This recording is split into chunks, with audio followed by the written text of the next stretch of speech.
Everyone, welcome back to my channel. তো আজকে আমাদের রেসিপিটার জন্য আমি নিয়েছি সাদা তিল, পোস্ত, আর এখানে কাজু কিশমিশ ভেজানো ছিল, আর এক কুচো টমেটো, কাঁচা লঙ্কা। তো এরপর এই সব জিনিসগুলো আমরা গ্রাইন্ডারে দিয়ে দেবো। এরপর গ্রাইন্ডারে অল্প একটু জল দেবো পেস্টটা বানানোর জন্য, দিয়ে আমরা পেস্টটা বানিয়ে নেবো।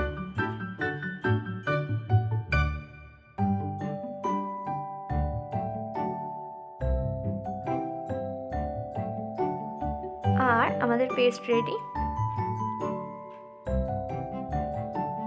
তো এরপর তোমরা দেখতেই পাচ্ছ আমরা পনিরগুলোকে ভালোভাবে কেটে পিস করে নিয়েছি। এরপর আমরা এর মধ্যে অ্যাড করব একটু হালকা উষ্ণ গরম জল। তো এই গরম জলটা অ্যাড করলে পনিরগুলো খুব নরম হয়ে যাবে। আর এর মধ্যে আমরা এখন অ্যাড করছি একটু নুন আর অল্প পরিমাণে চিনি। নুন আর চিনিটা অ্যাড করে আমরা পনিরগুলোকে কিছুক্ষণ ভিজিয়ে রাখবো। তো এরপর আমরা কড়াইতে গরম তেল বসিয়ে নিয়েছি। এরপর আমরা গোটা গরম মশলা সাদা তেলের মধ্যে দিয়ে দেবো।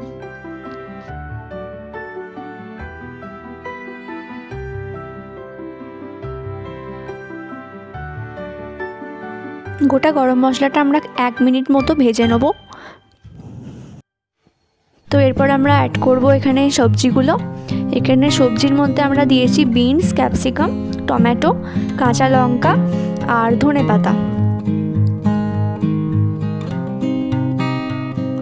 তো সবজিগুলো আমরা হালকাভাবে একটু ফ্রাই করে নেব, বেশি ভাজতে লাগবে না এগুলো। তো সবজিগুলো ভালোভাবে ভেজে নেওয়ার পর আমরা অ্যাড করেছিলাম পেস্টটা। এরপর আমরা অ্যাড করেছি একটু লঙ্কার গুঁড়ো,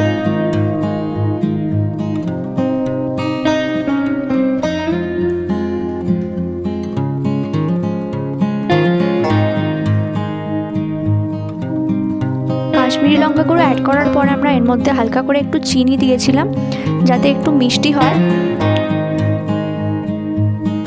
খুব বেশি পরিমাণে চিনি দেওয়ার দরকার নেই, কারণ পনিরে আমরা একটু চিনি মিশিয়ে রেখেছিলাম।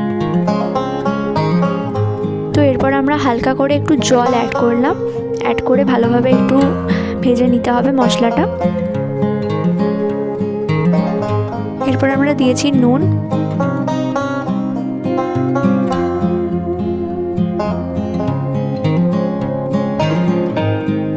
মশলাটা ভেজে নেওয়ার পর আমরা অ্যাড করেছিলাম জল।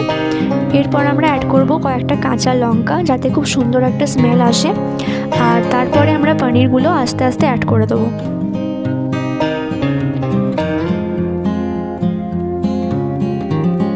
তো এরপর আমরা অ্যাড করেছি হাফ কাপ দুধ। দুধটা আমরা ইউজ করেছি কারণ রঙটা খুব সুন্দর আসে দুধটা ইউজ করলে। তো তোমরা যারা দুধ খেতে পছন্দ করো না তারা নাও ইউজ করতে পারো এটা।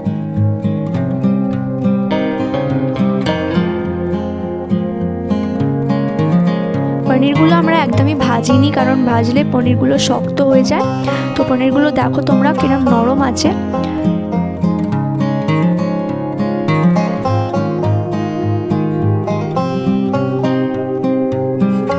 পনিরগুলো যেহেতু খুব নরম তাই পনিরগুলো অ্যাড করে দেওয়ার পরে বেশি ঘাঁটার প্রয়োজন নেই। তো এরপর আমরা ইউজ করেছি গরম মশলার গুঁড়ো।